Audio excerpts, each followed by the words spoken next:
Hello, and firstly, thank you, Charlotte, for this opportunity for me to be able to pop into your lovely group with something that's probably a little bit unusual. So this mini teach is going to be in three sections really. So the first part, I'm going to talk to you a little bit about tarot cards, the history, a little bit about oracle cards, and basically how I use those to inform my decision making on a daily or almost daily basis, and how I work with other people as well doing this.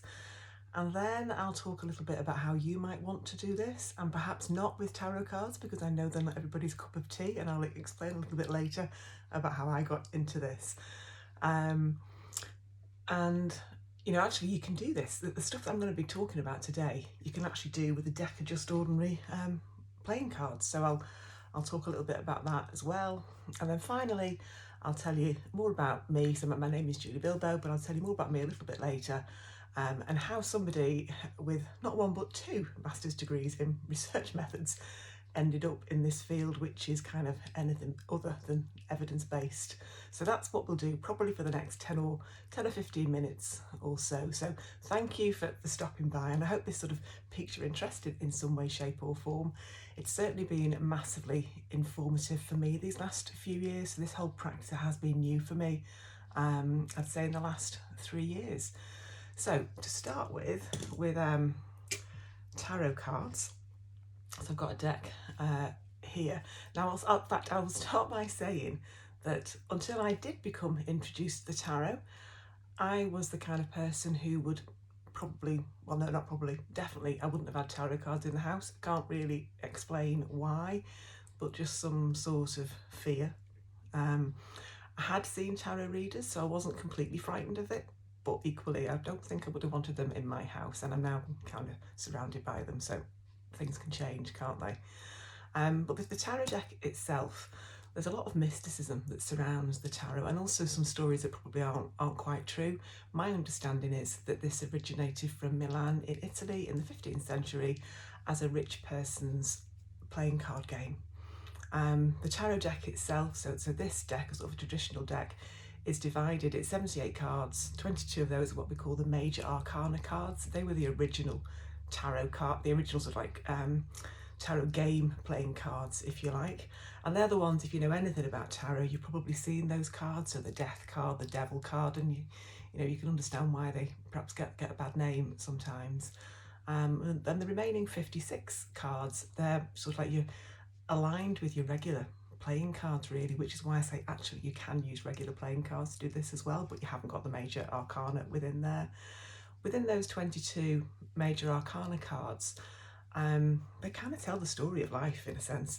It starts off with the card number 1, the Fool, so that's somebody on a new journey, and it kind of charts different life aspects, ending to, so going through some difficulties and then ending in the World, which is a card of peace and harmony.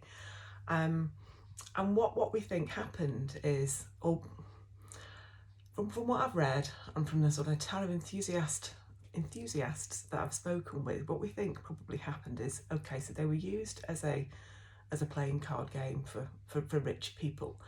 And in those days, we did tell stories a lot. We learnt by stories, so doesn't take too much imagination to think that people were using them as a way of sharing stories, and then perhaps some of those stories started to come true, and that's when we sort of like leap into the divination world of the tarot, and it being used as a fortune tellery kind of thing. Because until I got involved in it, that was really how I thought that this all worked. It was a fortune telling tool.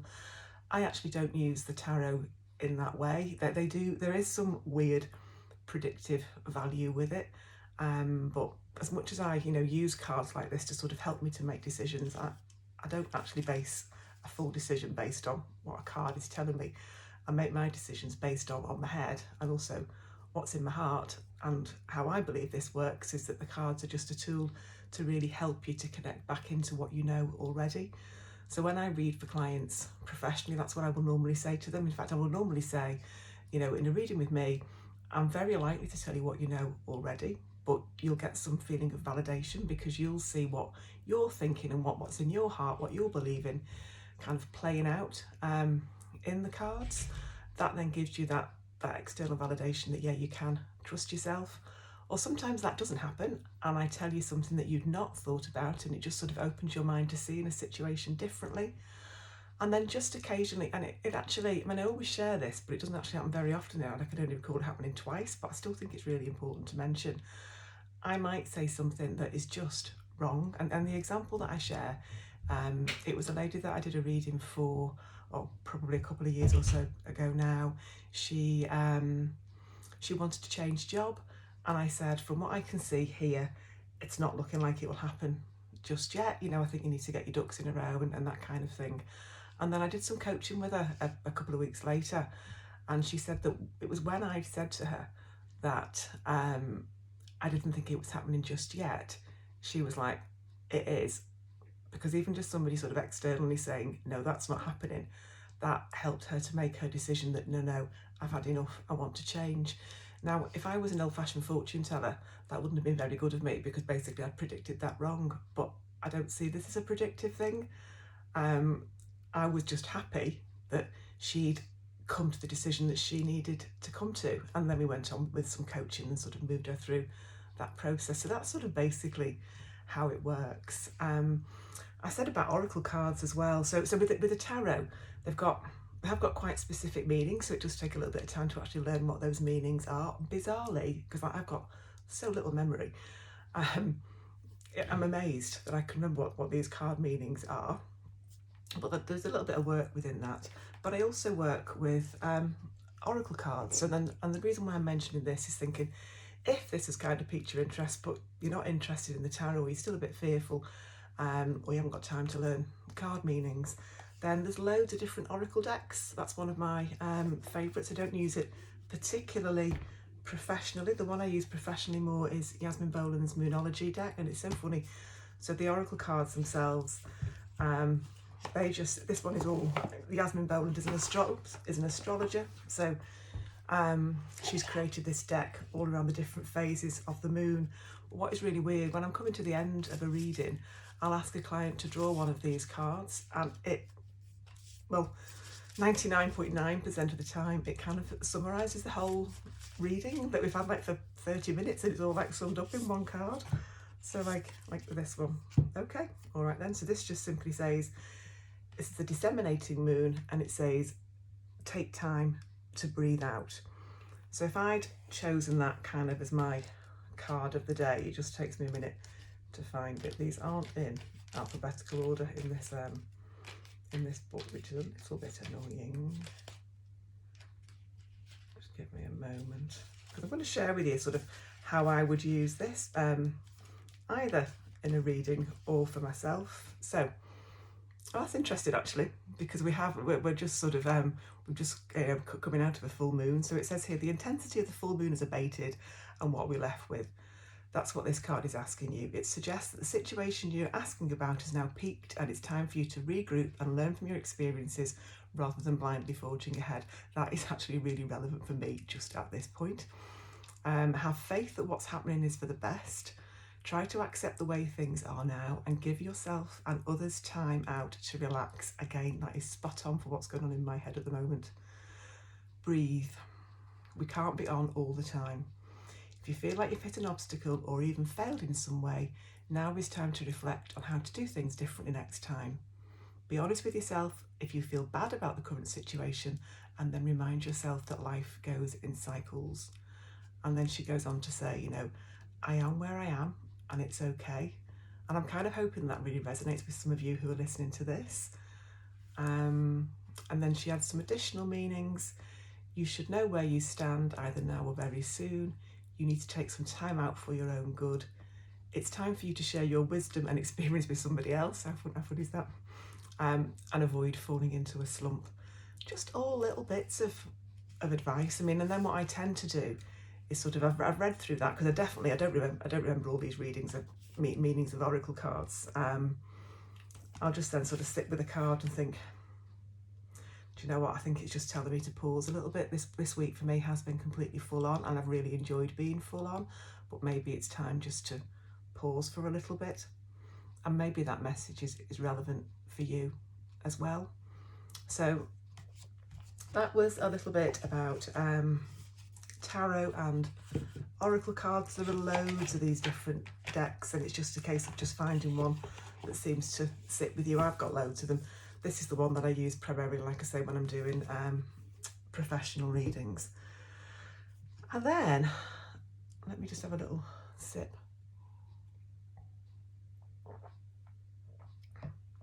So I said I'd say about how you can do this. Well, I mean, in a way, I've just demonstrated that. You get yourself a deck of oracle cards, or tarot if you're prepared to learn the meanings. I'd say start with oracle, to be fair, unless you're really interested in this and want to learn tarot, because you definitely can. I came from a standing start with this, and I learned, so it's a please don't let me put you off. But if you're just sort of watching this with an intention of trying to help you get some guidance for the day, then I think oracle cards are a really, really good starting point.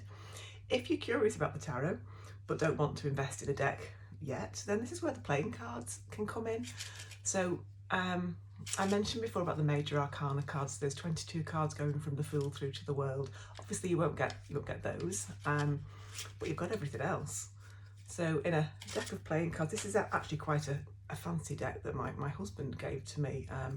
It's actually a deck from China. It feels absolutely gorgeous to hold. So, but I'll use these rather than the tarot, and give them a little shuffle. I just normally sort of splay them out. Pick one. And I've got the 6 of diamonds there.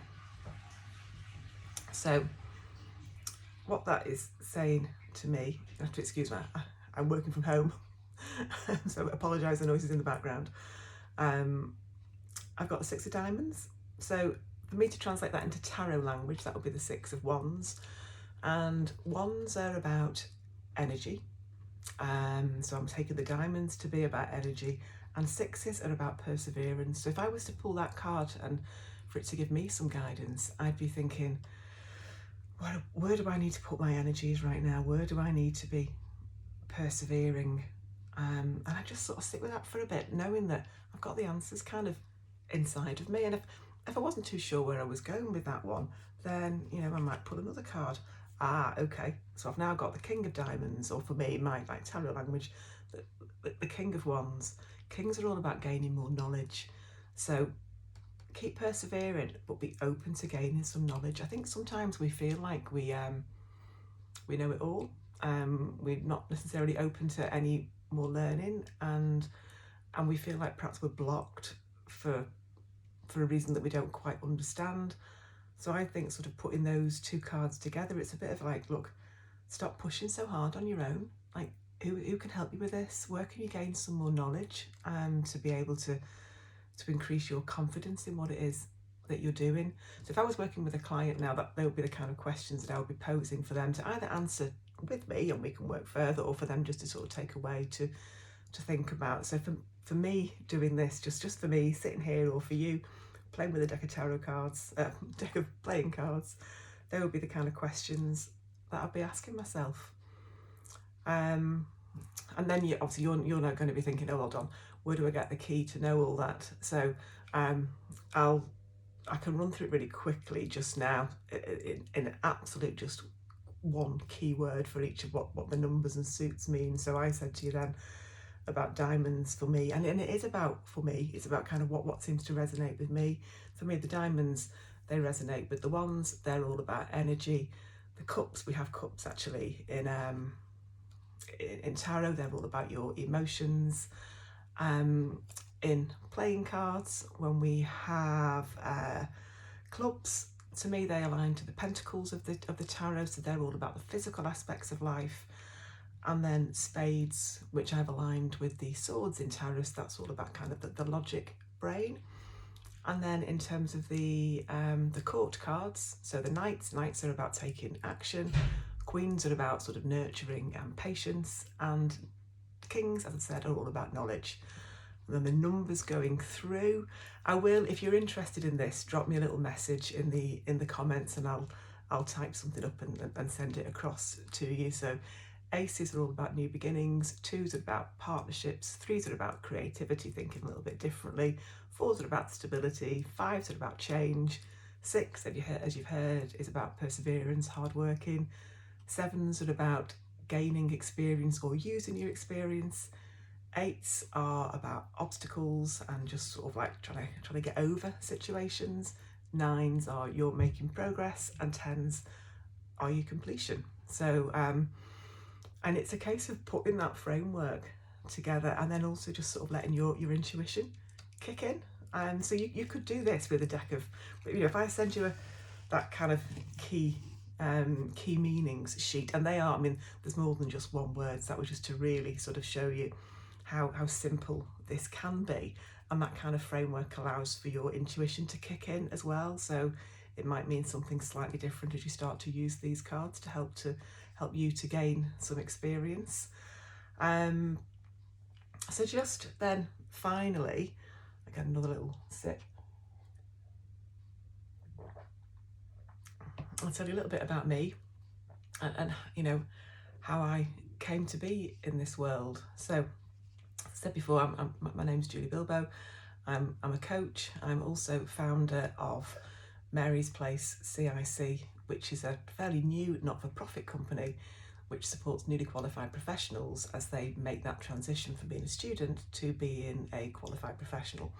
We started in August last year. We work in projects. So I'm a nurse by background and a nurse lecturer. I'm actually still a nurse lecturer as well. So my focus at the moment has been on nursing students or nursing staff as they make that transition from being a nursing student into being a fully qualified professional.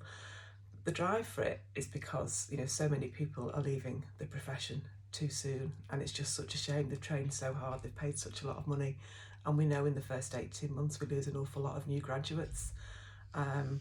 When this idea came to me and I was talking to colleagues, I also recognised that it was the same in teaching, it was the same in law, it's the same in the allied health professionals, in medicine, and in many professions. But we've got to start somewhere. So I've started with nurses because that's what kind of kick-started it for me. And then over the summer we're developing a project for teachers, and we'll see where we go with it. What I would like to see happening is that actually we create a community where all of these professionals come together, because certainly between nurses and teachers the problems are very similar. There are system-wide problems that I can't change. But what I can do is provide well-being and provide coaching for those people as they're going through that kind of liminal state. So how I came to get into all that, there is a sad story behind this, but it's also a really strong why as well, and why I am so passionate about making this work. So I got into tarot reading because unfortunately my daughter died in January 2020. She'd been unwell for a very short period of time. She was only 22. She'd had like a flu-like illness and then developed meningoencephalitis secondary to adenovirus. So essentially the common cold had just gone rogue for whatever reason. She ended up in intensive care, her brain swelled, and she died very, very quickly and suddenly. So it was and is devastating. And when I got back from the hospital, there was a deck of tarot cards by her bed. Now, don't get me wrong, when I first saw them I was a little bit freaked out. I said at the beginning I was the kind of person who probably wouldn't have had tarot cards in the house, so I was a little bit, where have they come from? Over time it transpired that a friend had bought them for Christmas, and I've had there's too much detail to go on to now, and I am actually writing a book about this, so I'll share this widely at some point. But essentially I had a couple of little goes of messing with these cards, and it wasn't the right time. And then in December of 2020, so almost a year after she died, I'd made some notes in a little notebook. In fact, this little notebook that I have here, I just made some notes that I'd been playing with her cards for a couple of weeks. I'm not exactly sure what had inspired me to do that, but there you go. Excuse me. And I felt like I was getting messages from her. I've still got all my little notes there, and it obviously brought me an awful lot of comfort in those early days. So then in February of 2021, I learned to read the tarot. I learned with a guy called Richard Knight, just through a Facebook group, essentially, and then onto his mastery course and blah, blah, blah. And I did my first paid reading in June of 2021. Because I still work full time, I don't work in the tarot sort of every week, but I do online readings kind of on request really. Then sometimes I work in a local crystal shop in my hometown, and I've got sort of quite a reputation there for being the local tarot reader, which does not make me smile because that wasn't what I was doing prior to Mary Lou dying. I was actually just about to commence the final part of my PhD. My topic area was liminality, or the idea of being betwixt and between. So it's sort of like my tarot work and my Mary's Place work sort of brings all of those things together. So I'm really grateful to the tarot because that kind of moved me from being an employee into the space of being a business owner, albeit a small business, and being in front of people on a one-to-one, doing some guiding, doing some coaching essentially, which is sort of what I've been doing in my lecturing job, but I'd obviously never called it coaching. So it sort of took me into that coaching space. I'm now just about to start my ILM level 7 coaching course, just to formalise all that really, because to be fair, the kind of people that I coach now, I'd coach with and without tarot cards. And if I'm going to do this, I think a bit more seriously, or have people take me more seriously from a corporate point of view, I probably need that ILM level, qualification. And I'm really looking forward to learning more, to be fair, as well. But I'm just grateful to the tarot because that's what started it for me, and it genuinely has been a real help for me as I've navigated grief. So I think, do you know what I'm going to do? Seeing as this started as a tarot, I'll just, with all you who are watching in mind, I'll just pull one kind of card for the collective and read from that. Oh, okay. So what I've got there is the 7 of Pentacles. So I said before about the 7s being about using or gaining experience. So for you, lovely people in Charlotte's group, what I'm thinking here is, what experience have you got? So thinking back to your life experiences that you've gathered so far, have you ever actually thought about making a list of the things that you're good at and the things that you enjoy? You know, just sort of taking 5 minutes out and thinking, okay, so Julie's just pulled this 7 of Pentacles. And for me, Pentacles, like I said, it's about physical aspects of life. I'm just intuitively drawn to be talking about work, actually, for you, for some reason. I suppose it could be home life as well, but, you know, thinking about your experience, what are you good at and what do you enjoy, you know, and then from a coaching point of view, sort of thinking, and what could you do more of with that, and what's stopping you. Often we've got little barriers stopping us from doing more of what we actually want to do. You know, what more experience do you need to gain, maybe look at it from that point of view. If there's something that you want to do and there's something in the way, is that barrier actually that you need to gain some more experience in a particular area? I'm going to draw another card to answer that. And I've got the Knight of Cups. So I said to you before about knights are about taking action. So take action, follow your heart. Cups are all about emotions. Maybe it's time to really think about that experience that you've got and think about how you want to follow your heart in taking that forward. So I've just realised actually by saying knight, when I was talking about playing cards before, of course we don't talk about knights, do we, in playing cards? We talk about jacks, but jacks I've equated to being knights there. So there you go. Actually, it was a bit longer than what I'd intended to be. I hope that was helpful for you. Feel free to get in touch if you want to know a little bit more. I'm on Facebook, my Mary's Place, if you're interested in the Mary's Place CIC, so the work that we do with newly qualified professionals, if you are one or you know of anyone, we're on Instagram at marys.place.cic. The tarot stuff, I'm on Facebook as Mary's Tarot Place. You can see there's all links back to my daughter. Essentially, it's given me a real purpose for keeping going, I guess. And I am just personally on on Facebook as Julie Bilbo. I'm also on LinkedIn as Julie Bilbo Crane. So you can find me somewhere if you're interested in knowing a little bit more about what I do. But I hope this has been interesting for you. I hope it's been a little bit of food for thought and you've taken something from it. Please do let me know in the comments or contact me directly if you'd like to leave me any feedback. And thank you so much. Bye now.